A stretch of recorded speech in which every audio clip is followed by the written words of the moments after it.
Voilà, je vous propose, on va démarrer, c'est Esdras chapitre 5. Je voudrais peut-être juste prier avant qu'on lise ce texte. Le prophète Agé, le prophète Zacharie, ça va commencer comme ça, mais on va prier. Seigneur, on te remercie pour le texte biblique. On te remercie pour ce qu'il nous enseigne. Je te remercie pour sa manière très concrète d'être là dans nos vies et de nous parler. Je te prie que tu nous conduises dans ce temps, que tu nous assistes. Et merci pour nous parler tout simplement. Amen. Je vous propose de lire quand même ce texte. Je vais vous le lire comme ça fait voilà, c'est mieux pour l'enregistrement.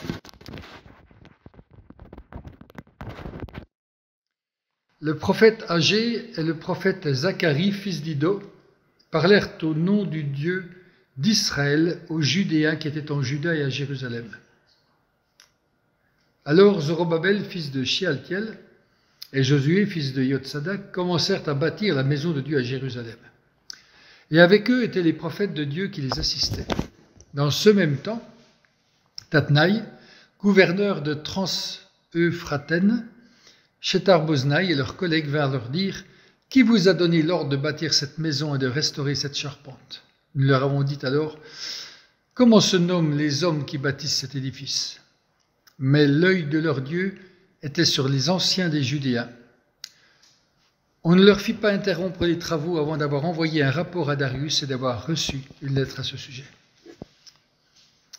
Et la lettre, copie de la lettre que Tatnaï, gouverneur de Trans-Euphratène, Shethar-Boznaï et leurs collègues d'Apharsac en Trans-Euphratène envoyèrent au roi Darius. Ils lui envoyèrent un rapport ainsi conçu. Ô roi Darius, paix parfaite. Que le roi sache que nous sommes allés dans la province de Juda, à la maison du grand Dieu.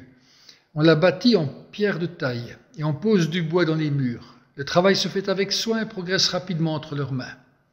Nous avons interrogé les anciens. Nous leur avons demandé « Qui vous a donné l'ordre de bâtir cette maison et de restaurer cette charpente ?» Nous leur avons aussi demandé leurs noms pour te les faire connaître en mettant par écrit les noms des hommes qui sont à leur tête. Voici la réponse qu'ils nous ont faite. Nous sommes les serviteurs du Dieu du ciel et de la terre, et nous rebâtissons la maison qui avait été bâtie il y a bien des années. Un grand roi d'Israël l'avait bâtie et achevée. Mais après que nos pères eurent irrité le Dieu du ciel, il les livra à Nabuchodonosor, roi de Babylone, le Chaldéen, qui détruisit cette maison et exila le peuple à Babylone. Toutefois, la première année de Cyrus, roi de Babylone, le roi Cyrus donna l'ordre de rebâtir cette maison de Dieu. Le roi Cyrus enleva même du temple de Babylone les objets d'or et d'argent de la maison de Dieu que Nabuchodonosor avait enlevés du temple de Jérusalem et emportés dans le temple de Babylone. Il les fit remettre à un homme nommé Shebatsar, qu'il nomma gouverneur, et lui dit « Emporte ces objets, va les déposer dans le temple de Jérusalem et que la maison de Dieu soit rebâtie sur son emplacement. » Ce Shebatsar est donc venu, et il a posé les fondations de la maison de Dieu à Jérusalem. Depuis lors, on l'a bâtie, mais elle n'est pas achevée. Maintenant, si cela te semble bon, ô roi, qu'on fasse des recherches dans la maison des trésors du roi à Babylone pour voir s'il y a eu de la part du roi Cyrus un ordre donné pour rebâtir cette maison de Dieu à Jérusalem, puis que le roi nous transmette sa volonté à ce sujet. Alors, pour vous replacer le chapitre 5, parce que c'est bien de refaire le point,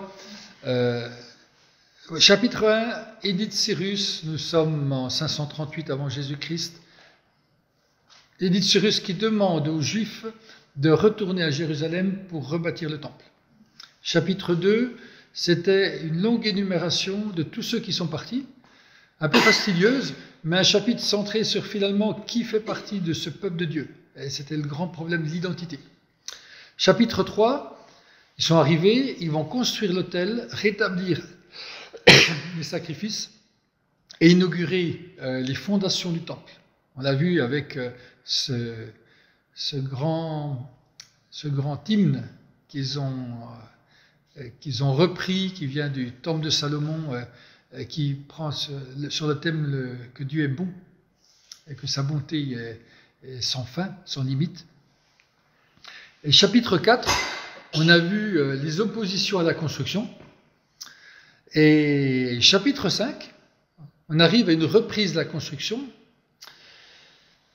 Et en même temps, de nouveau, on continue sur les oppositions à la construction. On a les deux choses qui se passent en même temps. Esdras 5, c'est la continuité d'Esdras 4, mais juste la continuité des versets 1 à 5, on va le revoir, et du verset 24. Je vous ai mis le verset 24. À ce moment-là donc, le travail effectué pour la maison de Dieu à Jérusalem s'arrêta, et ce jusqu'à la 2e année du règne de Darius sur la Perse. Donc là, on a un début de pause. C'est un temps un peu particulier, un temps où il va y avoir vraiment 16 ans de pause, on va dire, 16 ans sans travaux, 16 ans où ça s'arrête complètement. Je vais vous remontrer un peu au niveau historique. Je vous ai entouré en rouge, mais si vous prenez au-dessus du rond rouge, c'est marqué sous le temps de Cyrus, première opposition à la construction du temple. Ça, c'est tout de suite au retour. 2 ans après le retour, en 536, ça commence à se gâter. Et vous voyez que sous Darius, on va avoir la reprise des travaux, mais ça va être 520. Hein, et la reprise des travaux, j'ai entouré. Vous avez vu qu'au chapitre 4, on avait étudié première, deuxième et troisième opposition. Ils avaient tout regroupé, alors que ça va beaucoup plus loin au niveau chronologique.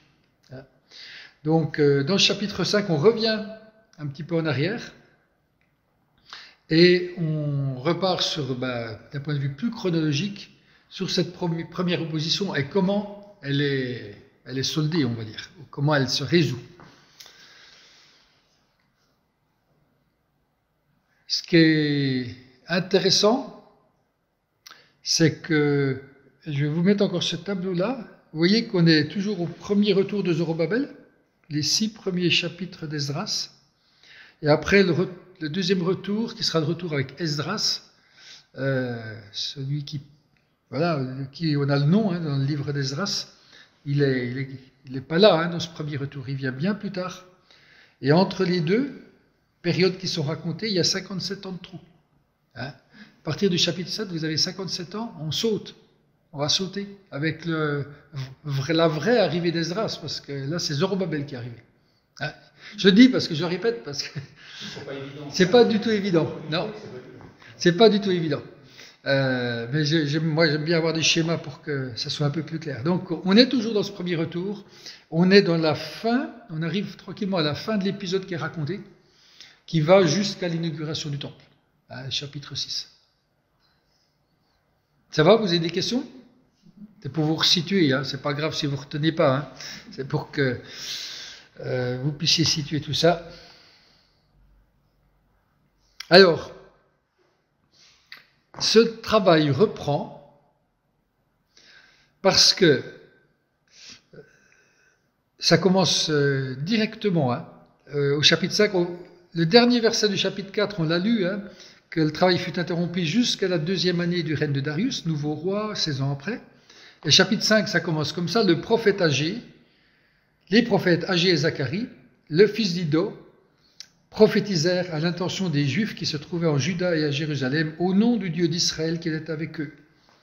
Alors Zorobabel, fils de Shealtiel, et Josué, fils de Yotsadak, se levèrent et commencèrent à construire la maison de Dieu à Jérusalem. Les prophètes de Dieu étaient à leur côté pour les soutenir.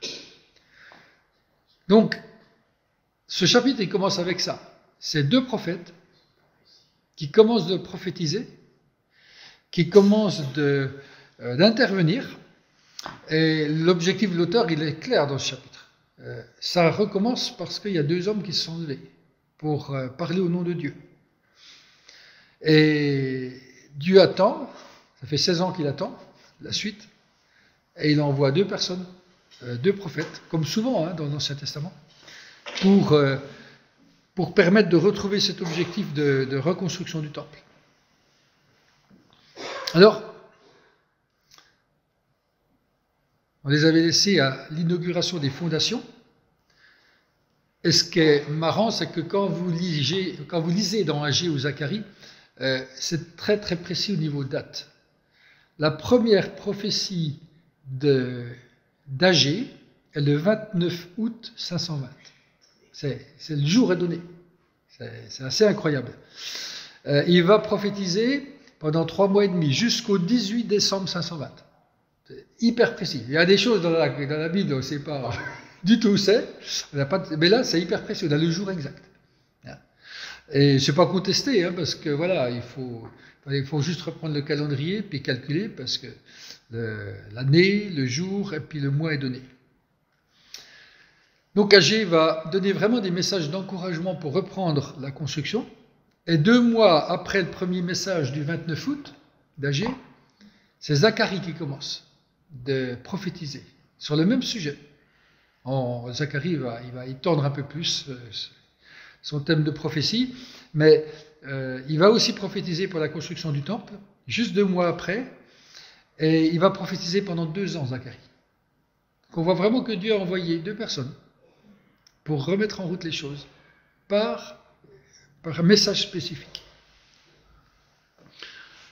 On voit que les destinataires de ces prophéties sont les Juifs qui se trouvaient en Juda et à Jérusalem.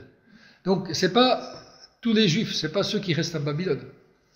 C'est spécifiquement ceux qui sont dans la reconstruction, qui sont revenus. C'est à eux qu'ils s'adressent. On va voir qu'ils le font au nom du Dieu d'Israël qui était avec eux.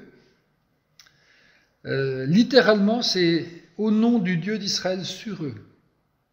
C'est-à-dire l'esprit de Dieu qui reposait sur eux, c'est ça l'idée. Dieu était sur eux, c'est-à-dire son esprit était sur eux. Ils le mettent aussi de façon très claire parce que c'est quelque chose d'important de pouvoir dire ce qu'ils annoncent vient vraiment de Dieu et de personne d'autre. Et cette autorité, je pense, était nécessaire au vu des circonstances, au vu de l'arrêt de la construction, parce qu'ils avaient une forte opposition, des gens qui s'étaient même mis en conflit directement avec eux pour les empêcher. Hein. C'était dur. Hein. Et Agé, on va être obligé de prendre quelques textes d'Agé, parce que dans son livre, il va rapporter les prophéties de ce moment-là. Et il va leur dire que tout le travail qu'ils font sert à rien. Agé 1, verset 6. Vous semez beaucoup et vous récoltez peu. Vous mangez et vous n'êtes pas rassasiés. Vous buvez et vous n'êtes pas désaltérés. Vous êtes habillés et vous n'avez pas chaud. Le salaire de celui qui travaille tombe dans un sac percé. Et c'est vraiment intéressant de voir que, en fait, il leur dit, ce que vous faites ne sert à rien.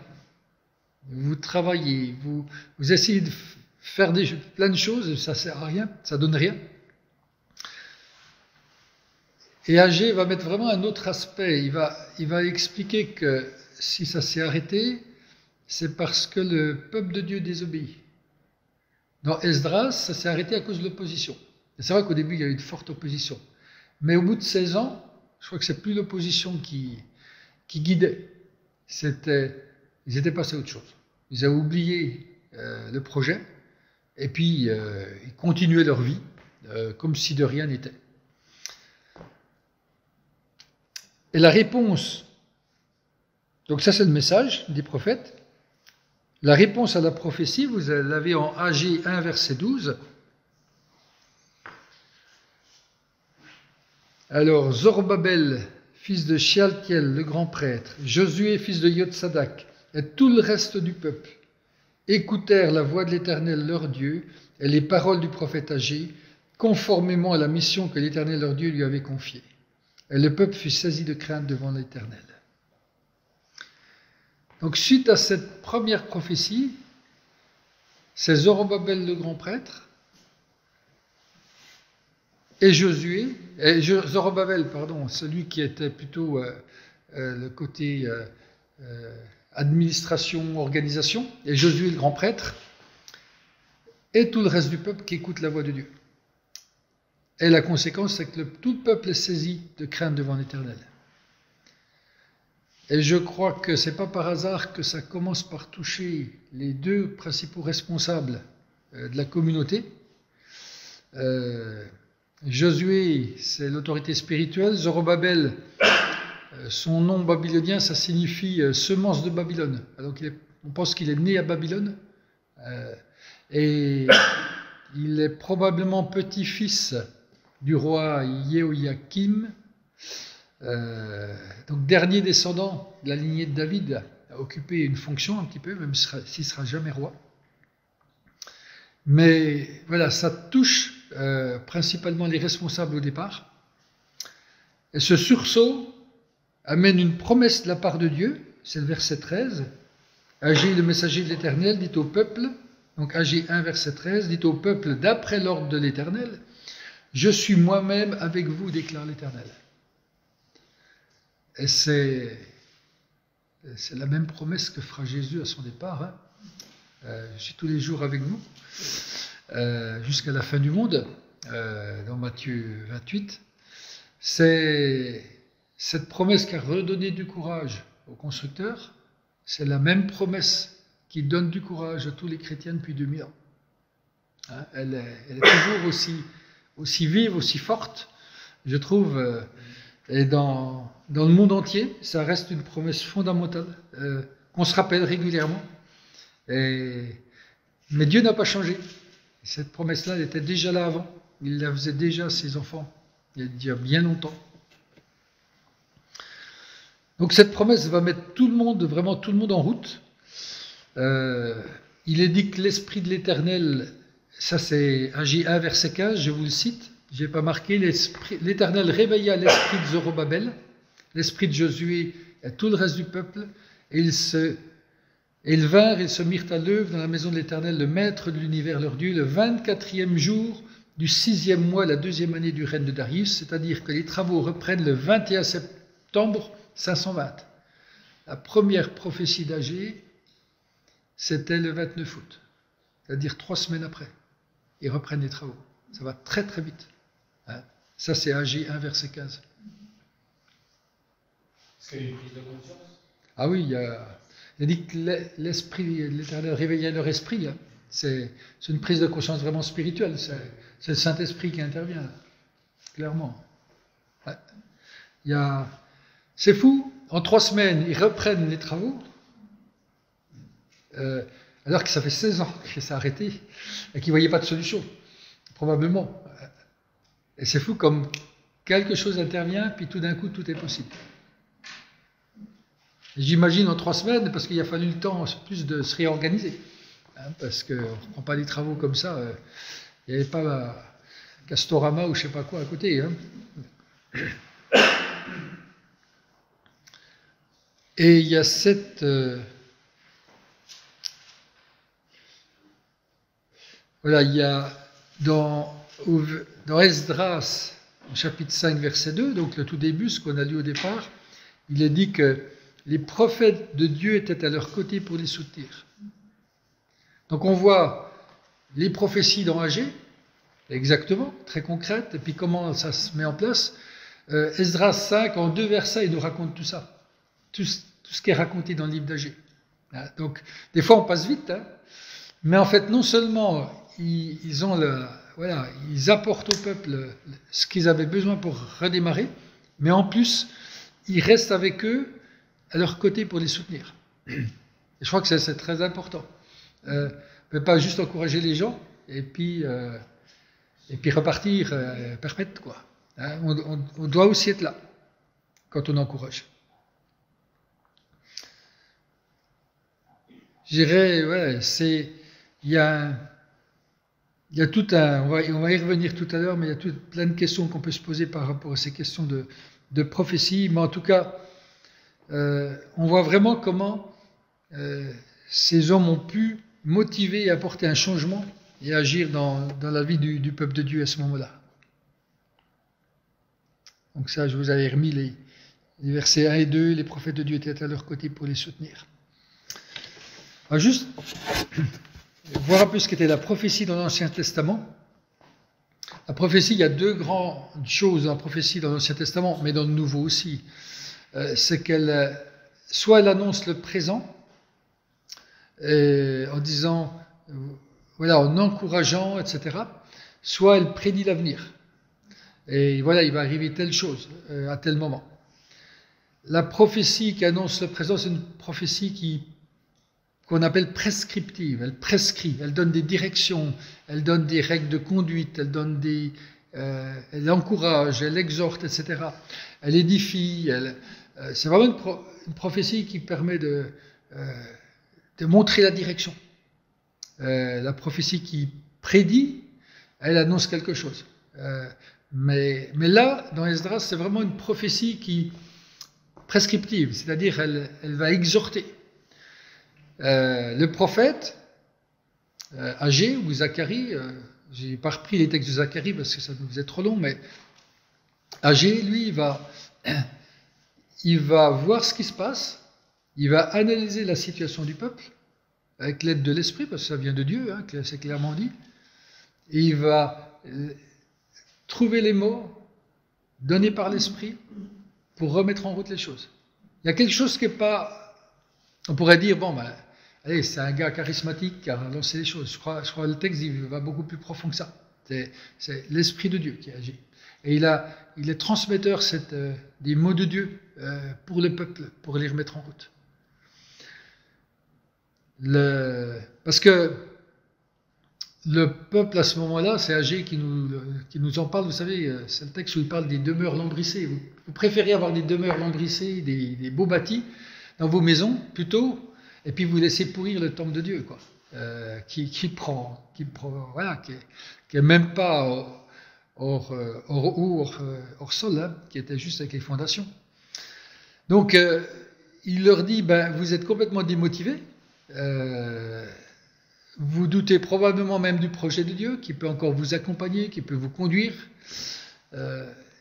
Et du coup, c'était plus tellement l'opposition qui était la menace, mais c'était eux-mêmes. L'opposition était interne, par un manque de motivation. Voilà, on s'en fiche. On a perdu la vision en fait, des choses, de pourquoi on fait les choses. Donc ça, c'est vraiment le rôle de ces prophètes à ce moment-là. Et on va voir avant l'exil que Dieu constamment va susciter des prophètes pour guider Israël. Il fait ça un peu partout. Je vous propose juste de lire, si quelqu'un veut lire 2 Chroniques 36, versets 15 et 16. Parce que ça nous donne un petit peu les motivations de Dieu quand il envoie les prophètes, et puis en même temps la réalité.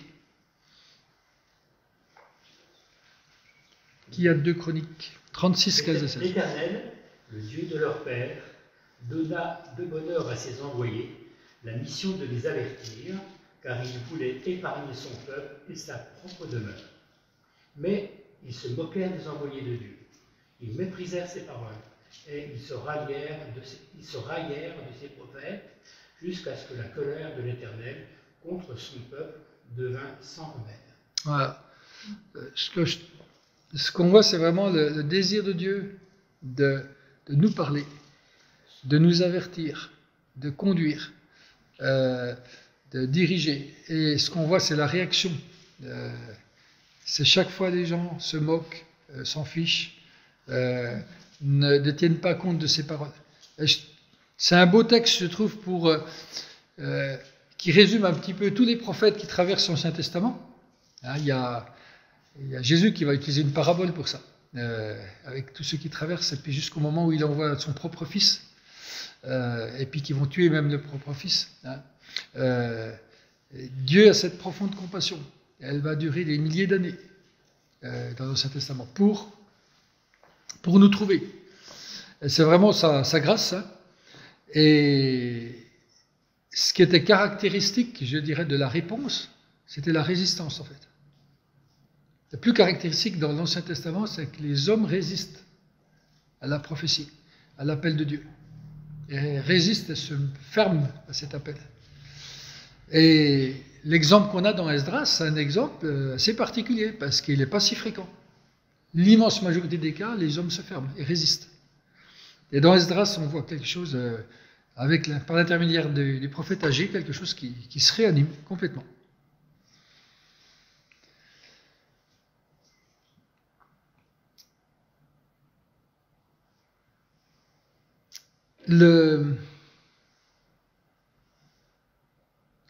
Tout ça s'est passé parce que vraiment l'Esprit de Dieu a poussé le peuple à agir. On le retrouve dans Agé 1,14. C'est vraiment Agé qui dit c'est l'Esprit de Dieu qui a poussé le peuple à agir. C'est même pas Agé lui-même. Il ne se vante pas de ça. Ça rappelle un peu ce que disait Paul quand il est venu prêcher à Thessalonique. On trouve ça dans 1 Thessaloniciens 1, verset 5. L'évangile ne vous a pas été prêché en parole seulement, mais avec puissance, avec l'Esprit Saint et avec une pleine conviction. Donc 1 Thessaloniciens 1, verset 5. L'évangile ne vous a pas été prêché en parole seulement, mais avec puissance, avec l'Esprit Saint, avec une pleine conviction. C'est une façon de dire la même chose que disait Agé, ou que dit Esdras. À un moment donné, c'est l'Esprit de Dieu qui intervient. Ce n'est plus les paroles des hommes. Au point que la vie des Thessaloniciens a été transformée. Au verset 6, 1 Thessaloniciens 1, verset 6, ils sont devenus nos imitateurs, et ceux du Seigneur, en accueillant la parole au milieu de grandes difficultés. C'est-à-dire, malgré les difficultés, ils ont réussi à être imitateurs de ce qu'ils annonçaient. Imitateurs de Paul, mais aussi surtout imitateurs du Seigneur, en accueillant la parole. Et même malgré l'opposition, c'est 1 Thessaloniciens 2,2, nous avons pris de l'assurance en notre Dieu pour vous annoncer l'évangile de Dieu à travers bien des combats. Et au verset 13, 1 Thessaloniciens 2,13, ils ont compris que la parole qu'ils recevaient de Paul n'était pas une parole humaine, c'est la parole de Dieu. Vous l'avez accueillie, non comme la parole des hommes, mais comme ce qu'elle est vraiment, la parole de Dieu agissant en vous qui croyez. Donc ça, c'est vraiment important. La parole, chez les Thessaloniciens, c'est la même chose que du temps dans notre chapitre 5 du livre d'Esdras. La parole de Dieu est annoncée, l'Esprit de Dieu travaille les cœurs et met en route les gens. Et il y a une transformation des personnes. Ça, c'est quelque chose qui va toujours ensemble. Et il y a un moment donné, c'est que l'Esprit de Dieu qui permet de faire ça. Donc, le travail, si vous avez des questions, allez-y. Le travail reprend, c'est chapitre 5, les versets 3 à 5, mais il est remis en question par des fonctionnaires perses.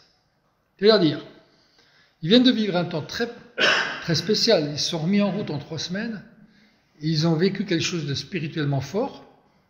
Voilà que des petits fonctionnaires perses, pas petits, arrivent, et en particulier Tatnaï, qui était gouverneur alors ça dépend, littéralement c'est le Trans-Euphatène, c'est-à-dire la région située à l'ouest de l'Euphrate.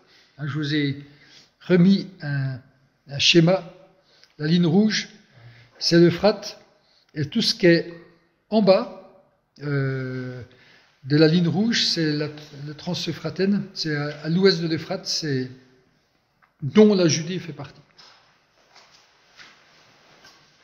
Donc, dans chacune de ces provinces perses, il y avait un gouverneur. Et Tatnaï était le gouverneur de cette province à ce moment-là. Il était retrouvé dans des documents avec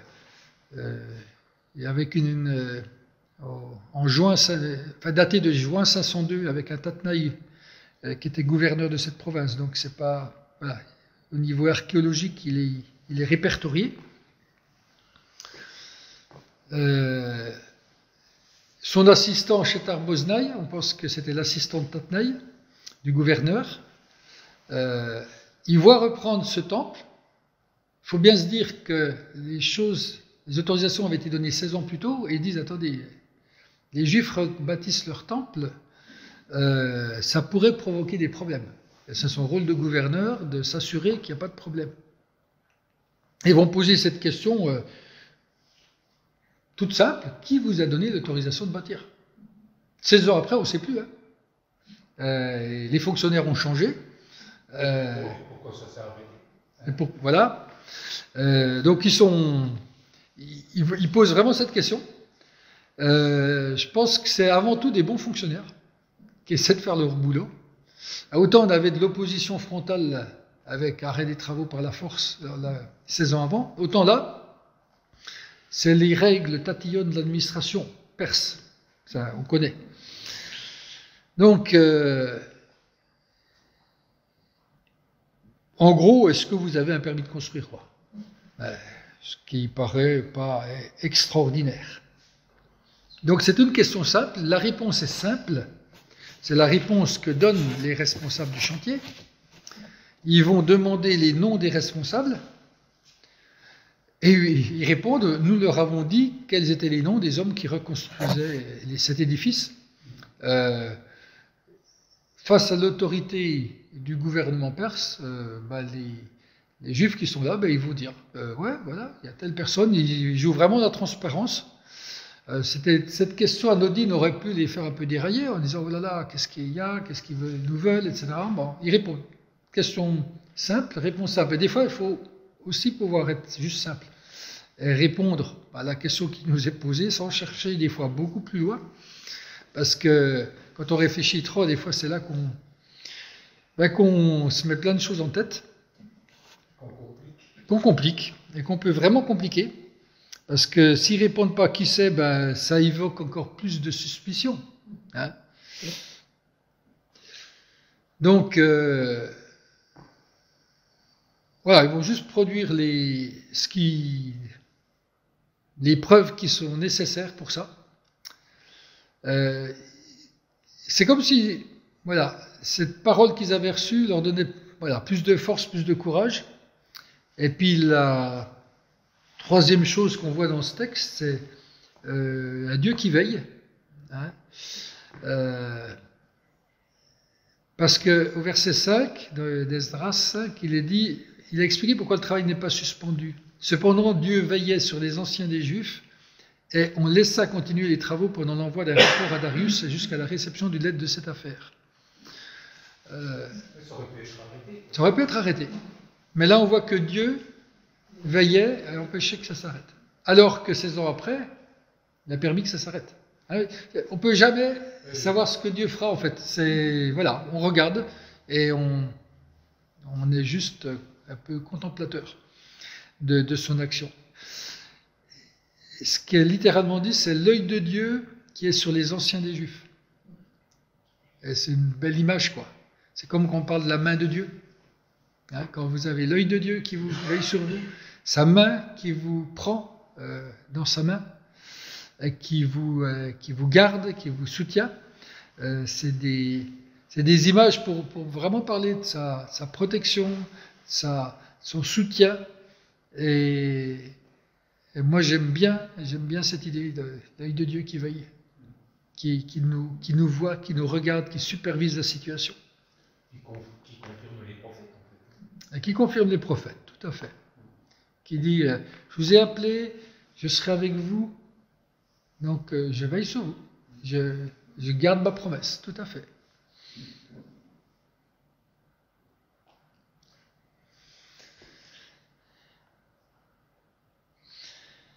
Et du coup, deux premiers versets, je vous rappelle, Agé et Zacharie derrière qui viennent, qui réencouragent, les travaux repartent. À peine repartis, des fonctionnaires arrivent et disent « Mais pourquoi vous faites ça? Où est-ce que vous avez les autorisations ?» Alors ils essaient de répondre, mais ils ne peuvent pas donner d'autorisation, ils n'en ont pas. Donc, on va avoir dans la suite du chapitre la lettre officielle qui est envoyée à Darius à partir du verset 6, c'est tout le reste du chapitre, qui est envoyé au roi pour c'est une lettre vraiment pour dire, pour rapporter ce qui se passe.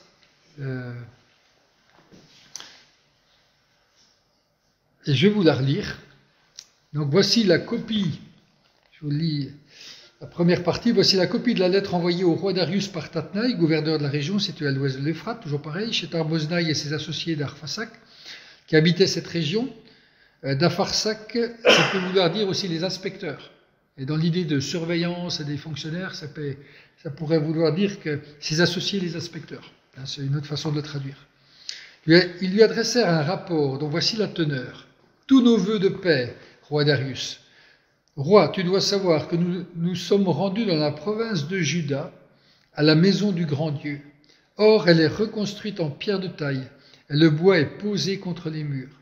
Ce travail est effectué avec soin et progresse rapidement entre leurs mains.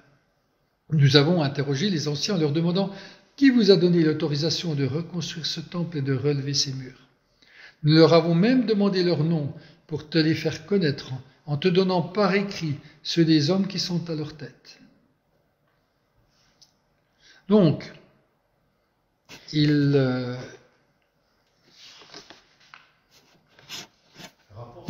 rapporte. Formule de politesse, hein, on va la reprendre. Tous nos vœux de paix, ça équivaut au shalom juif, hein, du classique. Ils appellent le temple ici la maison du grand Dieu. C'est étonnant. C'est étonnant. Il faut savoir que Israël était beaucoup plus grand. Est-ce que c'est dû à ça? Est-ce que ça avait été une assez grande puissance quand même à un moment donné? Est-ce qu'ils reconnaissent que le Dieu d'Israël il est particulier? Parce que en fait Cyrus avait dit 16 ans avant, en gros, reconstruisez ce temple, c'est le Dieu local, quoi. C'est le Dieu voilà, qui doit être dans cet endroit. Hein. Eux, ils pensaient que partout, il y avait un Dieu local. Ils ne pensaient pas à un Dieu. Et visiblement, ils le trouvaient assez grand.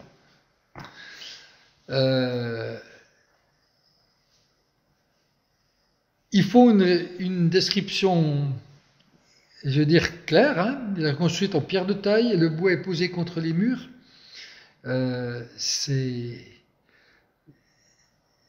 Ça fait penser au temple de Salomon. Hein. Il était construit en 3 rangées de pierre de taille et le bois était posé aussi contre les murs. Ils vont dire que ce travail est effectué avec soin.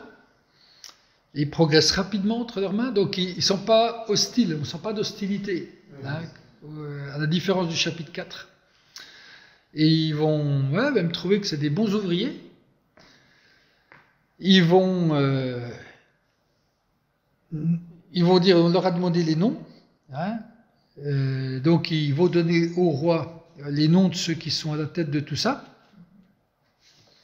Et finalement, pour faire l'enquête, plus il y a de noms, mieux c'est, quoi.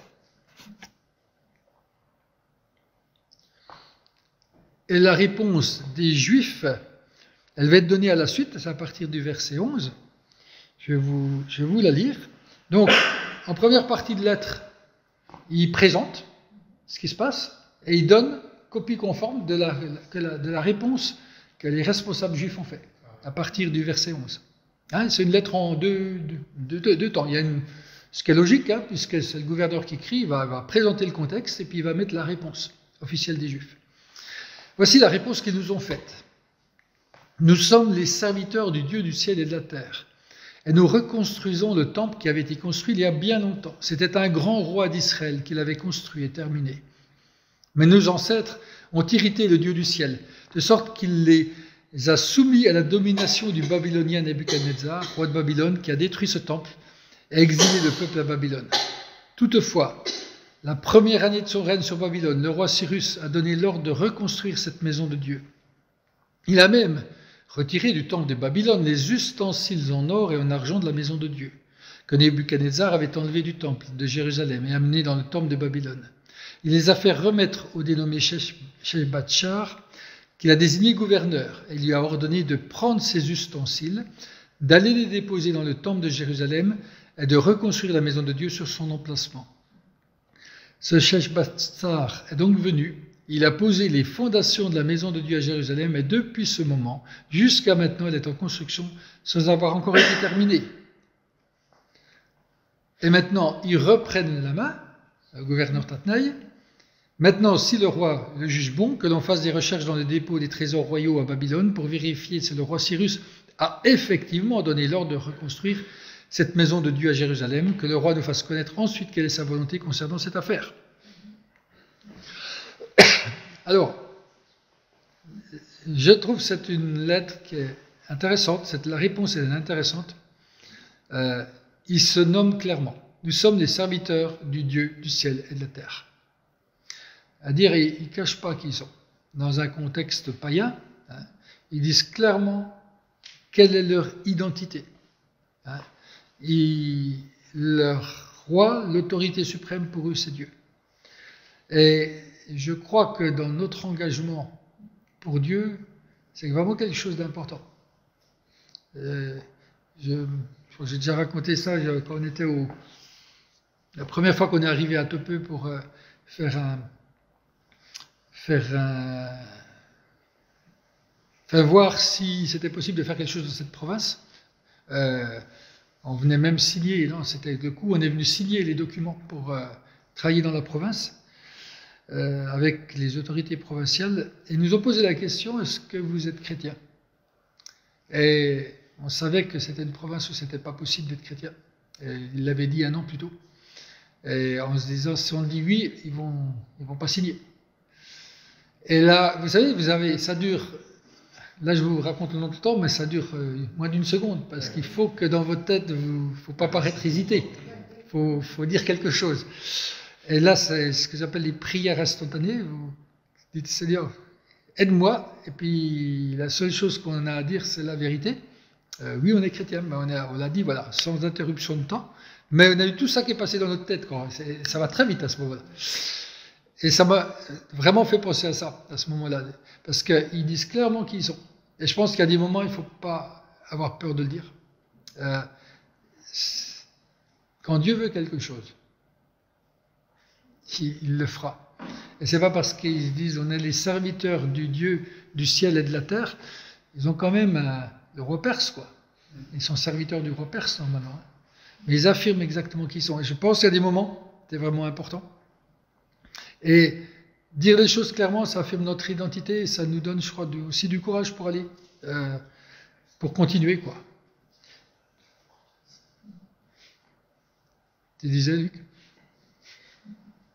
J'ai vécu ça beaucoup moins difficile avec l'administration française. Et en fait, quand tu dis d'emblée qui tu es, pourquoi tu le fais, ça te donne une force qui est... Ouais. Ça donne de la clarté. Oui. Ils savent à qui ils ont affaire. Après, des fois, ça ouvre pas forcément la porte, hein, mais ça fait rien. Je pense que globalement, c'est bien d'être clair sur son identité. La lettre, elle va donner juste aussi un aperçu historique en disant c'était un grand roi d'Israël, c'était Salomon. Il ne le nomme pas, probablement parce qu'il n'y a pas d'intérêt de le nommer. Ils ne savent plus qui c'est. On est en Perse, il y a bien longtemps, Salomon. Hein. C'est plus de 400 ans avant. Hein. Donc, ça n'a pas vraiment d'intérêt. Ils expliquent pourquoi le bâtiment a été détruit. Pour les Perses, c'est le roi de Babylone qui était le plus fort, qui a gagné, qui les a détruits. Eux, ils disent non, c'est notre Dieu qui nous a lâchés. On a hérité notre Dieu, verset 12, et il nous a livrés à Nebuchadnezzar. Ils ne sont pas cachés. Ils ne sont pas cachés. Ils n'ont pas caché non plus leurs fautes, leurs erreurs. Et je crois que c'est... Voilà, finalement, d'être franc et honnête, je pense, ça aide. Bien souvent, plutôt que de vouloir cacher des choses. Quoi. Et puis, ils veulent mettre vraiment que leur travail s'inscrit dans l'histoire officielle. Ils racontent l'histoire de Sheshbatsar qui est venu. Sheshbatsar, c'est clair parce qu'il a signé, c'est Esdras 1, un document où on lui remettait tous les ustensiles du temple. Et ça, c'est vraiment intéressant parce que ce document, ils peuvent le retrouver. Et c'est lui qui l'a signé, c'est à lui que Cyrus a confié les ustensiles. Donc, ils ne vont pas parler de Zorobabel, mais ils vont parler de celui-là qui avait signé le document. Donc, c'est parce qu'il faut aller chercher les documents maintenant. Qu'est-ce qu'ils disent d'autre ? Et puis ils disent que le projet n'est pas encore terminé. Et ensuite, Tatnaï qui demande une enquête gouvernementale officielle qui soit ouverte sur cette question. Et ils vont aller dans la maison des trésors du roi. À l'époque, ils avaient déjà des archives. Et ils étaient déjà drôlement bien organisés. Et je pense que moi, cette lettre, elle est un peu un modèle pour moi. Quand on écrit à des autorités, juste dire qui on est, être franc sur. Voilà, on ne se fait pas mousser, mais on dit voilà ce qu'on est, ce qu'on croit, sans en rajouter, parce qu'ils ne sont pas là pour évangéliser le roi perse, hein, ils ne racontent pas tout ce qu'il doit faire, offrir des sacrifices pour gagner la faveur de Dieu. Ils restent, je veux dire, dans leur bon niveau. Moi, je la trouve vraiment intéressante. Et donc, on en arrive là à la fin du chapitre, et au chapitre 6, on aura la réponse. Ce que j'aimerais qu'on voit, c'est un petit peu réfléchir à, finalement, quand l'Église doit donner des réponses aux autorités. En particulier, quand elle doit donner des réponses plus sous une forme juridique, un peu comme dans cette lettre. Écrire clairement où sont les choses. Clairement, qui on est, ce qu'on croit. Voilà, encore une fois, c'est pas un tract d'évangélisation, il faut trouver le bon niveau. On n'a pas, qu'on sait qu'on est sous l'œil de Dieu qui veille sur nous. On n'a pas à avoir peur, je pense vraiment, de se défendre. Et je pense que c'est important qu'on puisse se défendre sur une base juridique, historique, voilà qui on est, voilà ce qu'on veut faire. Et là, ce n'est pas une question de base spirituelle, c'est vraiment une base juridique, historique. La légalité de leur côté, ils avaient eu le droit de venir. Et je crois que c'est important parce que dans notre réflexion en tant qu'Église, nous avons quand même des droits. Et je pensais à la loi de 1905, c'est un droit qui est accordé à l'Église de faire le culte, de vivre le culte. On a même le droit de parler de notre foi.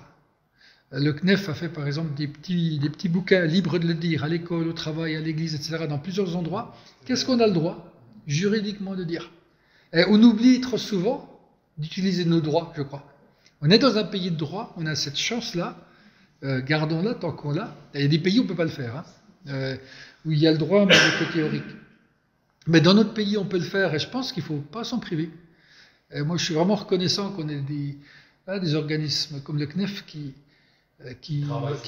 travaillent sur ça. Parce qu'ils ont les compétences pour le faire, ils ont les personnes pour le faire, et pour nous défendre dans nos droits. On n'est pas obligé, je pense par exemple, on a le droit de dire ce qu'on pense, quel est le projet de Dieu pour l'homme. Ça ne veut pas dire qu'on veut l'imposer à tout le monde, c'est très différent. C'est juste dire qu'est-ce qu'on croit, qu'est-ce qu'on pense. Et ce droit-là, il faut faire attention qu'il ne soit pas retiré. Parce qu'il y a des domaines où ça devient un peu compliqué de dire ce qu'on pense réellement. Et je crois qu'il faut quand même qu'on garde tant que c'est possible, qu'on se batte un petit peu pour ces droits-là, parce qu'ils sont pour moi vraiment importants. Et pour résister à cette pression indirecte, hein, parce que ces gens qui viennent dire mais de quel droit vous avez le droit de faire ça, imaginons la police vient ici, on construit, elle vous demande de quel droit vous pouvez construire ici, ben, il y a un petit peu, on se dit mais pourquoi ils viennent, quoi. Et je pense que c'est important à ce moment-là de partir sur ce niveau-là pour répondre concrètement sur ce que la loi nous autorise, c'est ce qu'elle nous donne. Il faut vraiment qu'on fasse attention de pouvoir se défendre sur ça. Et comment dire, bien sûr que ça ne résume pas tout, hein. Il y a Dieu qui veille, mais voilà, c'est une partie, j'insiste un petit peu, parce que des fois on parle que des parties spirituelles, mais je pense que là, dans ce modèle de lettre, on a vraiment un encouragement à dire voilà, on a le droit. Et l'État nous a donné le droit de le faire. Et l'État nous a donné le droit de penser est de dire quelle est la pensée du Christ. Et de s'exprimer. Pas d'imposer, mais de s'exprimer. Et ça, on doit pouvoir encore le dire. Voilà, ça c'est la première réponse que l'Église peut donner dans des contextes comme ça. La deuxième réponse, elle est évidemment spirituelle. J'aimerais lire avec vous Matthieu 17, verset 5. C'est le témoignage que Jésus va recevoir de son Père à la transfiguration. Celui-ci est mon Fils bien-aimé qui a toute mon approbation, écoutez-le. Celui-ci est mon Fils bien-aimé qui a toute mon approbation, écoutez-le. Et il y a vraiment là une demande de la part de Dieu. On lit facilement ça. Dieu demande aux disciples, mais à nous tous, d'écouter les paroles de Jésus, quoi. C'est quand même hyper fort. Dieu, il ne parle pas souvent depuis le ciel. Il ne parle pas souvent. Mais là, il dit très clairement, ce que Jésus a dit, vous écoutez. Enfin, moi, je pense qu'on ne peut guère être plus... Dieu a toujours laissé beaucoup de liberté. Il ne s'est jamais imposé. Mais là, il a dit, enfin, c'est tellement rare qu'il le dise si clairement, et de façon si nette et précise. Celui-ci est mon Fils bien-aimé qui a toute mon approbation, écoutez-le. Et cette approbation, je dirais, de la parole de Jésus par Dieu rend d'autant plus certaine la parole des prophètes, parce que Jésus était un prophète. Jésus fait partie de toute cette lignée des prophètes. Et Pierre nous dit que ça rend d'autant plus certaine la parole des prophètes. Jésus est le dernier prophète de l'Ancienne Alliance et le premier prophète de la Nouvelle Alliance. Il fait la jonction entre les deux. Et Jésus, vraiment, est celui qui a su naviguer dans l'opposition. Et quand on parle de réponse juridique, combien il en a fait des comme ça? Rendez à César ce qui est à César, enfin, il y en a plein. Jésus avait cette intelligence de ça. On se défend avec les armes qu'on nous donne. Quand Paul il dit je suis citoyen romain, j'en appelle à César, il l'utilise. Des choses juridiques, légales. Voilà, il ne dit pas juste. Il a ce droit. Et donc Jésus, il va nous permettre de réfléchir à comment on peut interpréter dans les oppositions qu'on vit, comment les choses peuvent se vivre. Je m'explique. Je pense que la parole de Dieu continue d'œuvrer. Comme il y a eu les paroles d'Agé et de Zacharie, je pense que chaque dimanche, quand on parle, quand il y a des messages, que ce soit ici ou ailleurs, peu importe, la proclamation régulière de la parole de Dieu, par l'intermédiaire des pasteurs, des prêtres, peu importe, je dirais les personnes, elle a vraiment ce rôle d'encouragement. Ce rôle qui rappelle un petit peu le rôle d'Agé, par exemple, le rôle d'Agé ou de Zacharie. Le rôle, finalement, de quelqu'un qui prêche, c'est d'interpréter ce que dit la parole de Dieu, ce que dit Jésus, cette parole de Jésus qu'on doit écouter, pour les circonstances actuelles qu'on vit.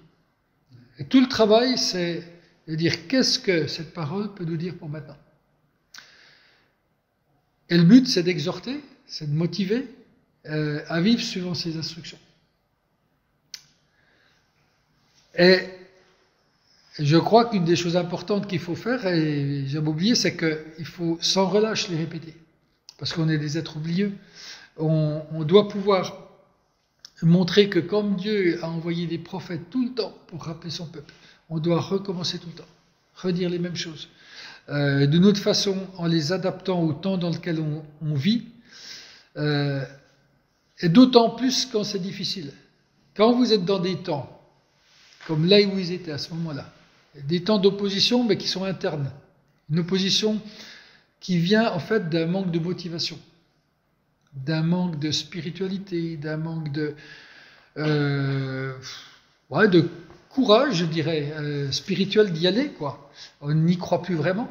Il y a des chrétiens qui sont dans ces moments-là. Hein, ça peut tous nous arriver. Il y a des moments de notre vie où ça peut être comme ça, où on a perdu cette étincelle, cette énergie, cette foi qui nous fait avancer. Et c'est là que cette parole a encore plus besoin d'être dite. Parce que on voit des obstacles, mais la seule manière de le surmonter, il va être par cette parole de Dieu qui retentit et qui peut toucher le cœur. Il n'y a qu'elle qui peut toucher le cœur. Et je crois que on a tous besoin, parce que là je parle quand on parle à l'Église, mais c'est la même chose quand on parle à des gens, quand on veut les encourager. Et à un moment donné, Dieu va nous donner de pouvoir prendre les paroles de Jésus, les situations des gens, et par son esprit permettre que les choses collent, que les choses soient en raccord et qu'elles aient du sens. Ça vous est tous arrivé, je pense, des gens qui vous ont dit, à ce moment-là, tu as dit telle parole, ça m'a touché. Ça venait pas de vous, parce que alors des fois, on peut, en fonction de la situation, trouver quelque chose qui est adapté, mais souvent, je pense vraiment que ça vient de l'esprit, dans l'immense majorité des cas. Et donc, quand on parle à quelqu'un au niveau spirituel, quand on prêche, il y a un moment, la prédication et la partie prophétique vont se mêler. C'est la partie prophétique qui est prescriptive, qui encourage, qui exhorte. Il y a quelque chose que Dieu va transformer par son esprit. Et voilà, je crois vraiment que c'est important. On doit toujours être dans l'écoute de ce que Dieu veut nous dire. Parce que le pire, c'est quand vous n'écoutez plus. Parce que si vous n'écoutez plus, vous n'entendrez rien, vous ne recevrez rien pour l'autre.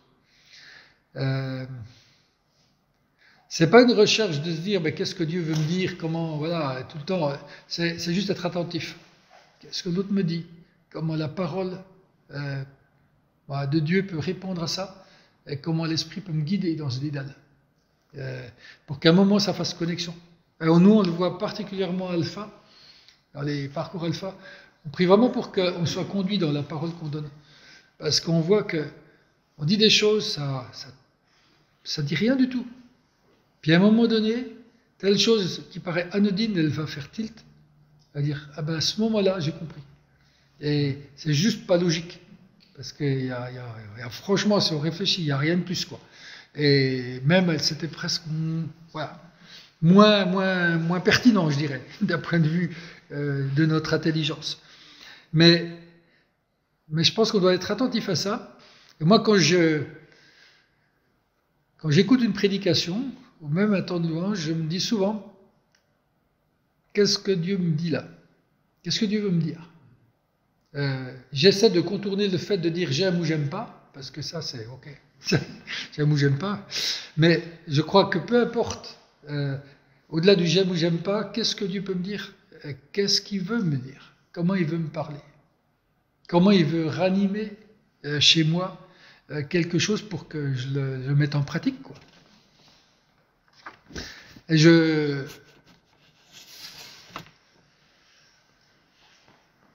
il y a un moment donné où l'esprit peut nous pousser, et peut pousser la communauté à aller dans le même sens, à se réveiller pour le Seigneur. Et on parle souvent de réveil, et puis c'est un grand mot, mais je crois que c'est ça exactement la naissance du réveil dans nos cœurs. Il a un réveil personnel qui passe par une parole qui est dite à un moment donné, parce que des gens ont écouté, qui nous touche et qui nous met en action. Ça va toujours ensemble. Ça perce la muraille. Ça perce la muraille. Ouais. Et c'est impressionnant. Et Et on le voit, hein, aussi bien dans l'église, aussi bien quand je disais au parcours Alpha. Bon, vraiment des gens, il y a des choses, ça les a percutés. Et ils sont bouleversés quand. Voilà, régulièrement le dimanche, il y a des gens qui disent, moi j'étais bouleversé par telle parole. C'est un point très précis. Souvent un mot des fois. Telle chose, elle était au centre. Et c'est là que je dis, c'est tellement vital que la prophétie dans ce sens-là soit active dans l'Église. Parce que si Dieu ne parle pas, de façon particulière à un moment donné, qui ne transforme pas ce qu'on dit pour que ça touche au plus profond, eh ben, on va parler, on va s'épuiser, on va être comme dans un jet, vous semez, vous ne récoltez rien, vous buvez, mais vous n'êtes pas désaltéré. Parce que, en fait, l'esprit n'est pas venu réveiller notre cœur, n'est pas venu transpercer le mur de béton là qu'on a à la place des fois du cœur. Et voilà, quand on prie que ton règne vienne et que ta volonté soit faite sur la terre comme au ciel, je crois que c'est cette prière-là. C'est une belle prière. Elle commence par moi. C'est-à-dire que ton règne vienne, que ta volonté soit faite sur la terre comme au ciel, et je me regarde, quoi. Et qu'est-ce que je fais des paroles de Jésus? Qu'est-ce que je fais de son enseignement concret pour ma vie? Comment est-ce que, pour la dernière fois, quelque chose m'a tellement parlé au point que ça a changé quelque chose dans mon comportement? Parce que c'est ça, en fait, la vraie question. Comment ça m'a remis au travail de la construction, de mon édification, des personnels, de l'Église, etc. Et voilà, pour ça mon encouragement pour ce soir, et puis je pense le point que j'aimerais vous laisser, c'est les prophètes parlent, ils écoutent leur Dieu, ils essaient de transmettre un message, mais à un moment donné, c'est le Saint-Esprit, et lui seul, qui va faire que le message arrive au bon endroit, soit capté, réveille un cœur, un esprit, et puis met en route. Et c'est la plus belle chose qui nous arrive. Je dis souvent qu'une des choses dont j'ai le plus peur dans ma vie, c'est qu'un jour j'entende plus, que les paroles de Dieu me touchent plus, qu'elles soient quelque chose comme, voilà, j'ai déjà entendu 1000 fois, ça ne me parle plus. Et ça, je trouve c'est terrible, parce que c'est ce qui nous rend morts quelque part. Et c'est vraiment la prière, quoi. Cette parole devienne vivante dans nos cœurs. Voilà, je ne sais pas si vous avez des questions. Finalement,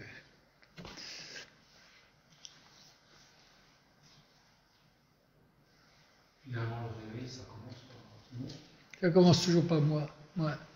Et on voit. Des fois, on veut le réveil chez les autres. Ah oui, toujours, oui. Ça commence par soi. Et soi-même, on va pouvoir peut-être voilà, transmettre ça. Et ça a commencé, c'est pas par hasard, par Zorobabel et Josué, les deux responsables, si eux n'étaient pas. Ils sont toujours des responsables, s'ils ne sont pas touchés eux-mêmes par le réveil, une église ne peut pas être touchée. Parce que, en fait, eux, ils ont cette fonction de transmettre. Une grande partie de leur temps, ça va être transmettre. Mais si eux ne sont pas touchés, ça doit commencer par eux. Et c'est une responsabilité pour chaque fois qu'on parle, en fait. C'est-à-dire, qu'est-ce que je transmets? Est-ce que je parle pour parler ou est-ce que j'ai vraiment quelque chose que j'essaie de transmettre et puis c'est l'esprit qui fera, je suis à l'écoute, quoi. Si tu n'es pas touché, tu ne peux pas être réellement convaincu. C'est la conviction qui fait aussi passer un peu plus que le salaire. Ah oui, bien sûr, parce que tu as quelque chose qui t'anime, c'est tout ton être intérieur qui est animé par ça, tu vois. Et je pense que c'est tout le temps quelque chose à travailler. Moi, j'ai connu des gens qui avaient perdu ça, quoi. Dans certaines églises, j'ai connu ça, et c'est terrible, parce que ça tue tout. Ça tue tout. Ils peuvent dire des belles choses. Ah oui, on peut dire les plus belles choses qu'on veut, les mieux tournées qu'on veut, mais il y a quelque chose qui ne vit plus, quoi. Il faut être spirituellement vivant. C'est ça. C'est totalement résumé. Spirituellement vivant. Et ça, c'est... Voilà. Laisser cette parole vivre en nous, quoi. C'est trop beau, la parole de Dieu. C'est quand on réalise que c'est pas quelque chose d'humain, quoi. Ça peut être un feu dévorant. Oui, tout à fait. Et moi, ceux qui me frappent le plus, c'est les gens alpha, parce qu'ils sont tout nouveaux. Ils ont pas... Nous, c'est terrible, on a tellement l'habitude que c'est un ronron, et on doit faire l'effort. Mais je les vois, mais des fois, certains, tellement touchés par un truc, tu dis, ils ont... C'est une révélation, quoi. J'ai vu dimanche encore. Ouais. Dans le petit groupe, la journée alpha sur le Saint-Esprit, on discutait avec... en petit groupe, et c'était pas du tout émotionnel, rien du tout, c'était vraiment de la discussion, de l'échange sur ce que l'esprit pouvait faire. Et une, elle dit, elle a pleuré tout le temps, elle dit, mais je comprends enfin ce que je cherche à comprendre depuis des années, et que personne ne m'a jamais... Et c'était pas nous, parce que vous voyez bien que c'était le Saint-Esprit, parce que tu en avais à côté, il ne comprenait rien. Enfin, c'était le Saint-Esprit qui révèle, quoi. C'est bouleversant.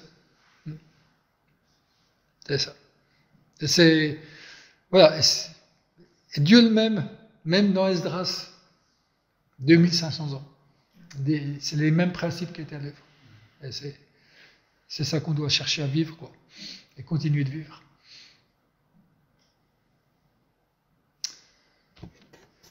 Pas d'autres questions? Ouais, l'Ancien Testament nous a... En fait, je dis toujours, il a déjà tout le contenu du Nouveau. En gestation, on ne le voit juste pas trop, mais tout est dedans, quoi.